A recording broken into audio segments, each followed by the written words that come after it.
There's a dozen or so major or minor things that the MCU has changed with little to no effect on the core characters.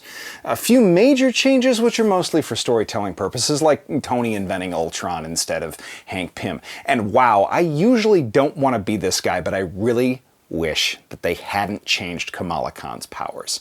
Yes, I am and forever will be Team Stretchy Kamala. And even though I have dang good reasons to want that, I still have a few more to think that this does not actually ruin Ms. Marvel as a show. I'm Dan Umpton, and this is the Doomcast.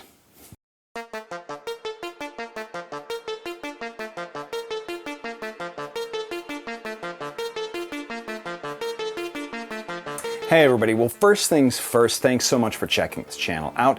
Do me a favor and hit subscribe and the bell. I really appreciate it. I make about one video a week. They're all great, so I don't want you to miss anything. Thank you. Anyway, quick rundown here because I did a whole other episode on Kamala Khan a little while back, but the gist is this. In comics, she's an Inhuman, a race of people on whom the Kree did experiments, which caused people with the Inhuman gene to develop some sort of power or transformation when exposed to a mist made of Terrigen crystals. Black Bolt is their king, he rules.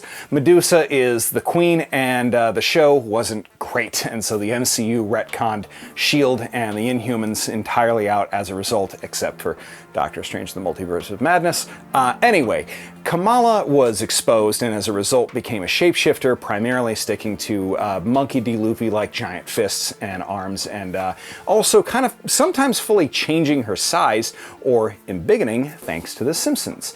Anyway, Kamala Stretchy. And that's probably one reason for the deviation. In the show, Kamala is creating what looks like hard light constructs and projecting them from her body. Like a Green Lantern, or like armor from the X-Men, and maybe like Quasar with the negabands. In fact, there's some good nerds who have suggested that this very well may be the case, that what she's got is a negaband. However, likely the other big reason is the inevitable introduction of the Fantastic Four and Mr. Fantastic to the screen.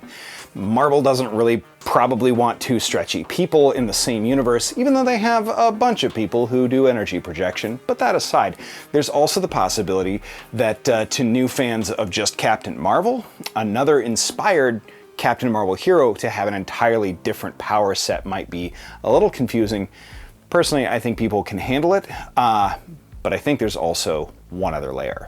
I think Marvel has started aiming to step more directly on the toes of DC properties in a way that just rubs me a little bit wrong. Eternals felt like an explicit Justice League pastiche, almost as if to say, this is how you do it, DC, and it still sucked. Think about it though, every single one of the Eternals did correspond to the Justice League a little bit. No Way Home explicitly included a reference to Flashpoint and toyed with similar multiversal elements, which, you know, now in retrospect seems like poor taste because the Flash movie is never coming out now, thanks Ezra Miller, so it sort of seems like a dunk by Shaq on Kevin Hart. Anyway, there's a degree to which that I think Marvel is anticipating Green Lantern and they just want to say, we did it first. Okay, aside from that, my big thoughts in this series. The first arcs of Ms. Marvel by G. Willow Wilson are heartwarming, coming-of-age, bumbling teen superhero that young fans can see themselves in. The same thing that Lee and Ditko did with Spider-Man. Superheroes with problems. And the same thing that inspired almost every other modern teen superhero, even Izuku Midoriya from My Hero Academia. That's the heart of it. Relatable, inspired heroes with a can-do attitude. And that is Kamala Khan. It's really what made her a popular character to begin with.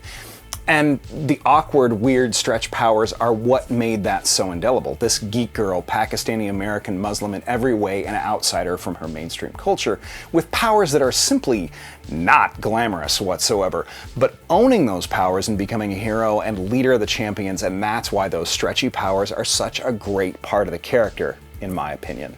Because at its core, that's what Kamala's story is. Owning everything about yourself, owning who you are, and becoming a hero for it. And if there's one thing this first episode felt like it got very right, it's those exact elements, which I have to say, if you're going to change anything about a character, adjusting the way their powers work is much better as a choice than doing a dour or darker or very functionally different character than what they are in comics.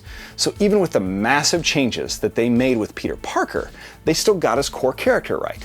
Kamala is a level-headed teen girl who gradually discovers not just her knack as a hero, but as a leader. And this show so far feels like it gets that exactly right. Even if it doesn't have the letter of the comics, it's definitely adapted the spirit. Thanks everybody for watching. This has been the Doomcast. We'll see you next week.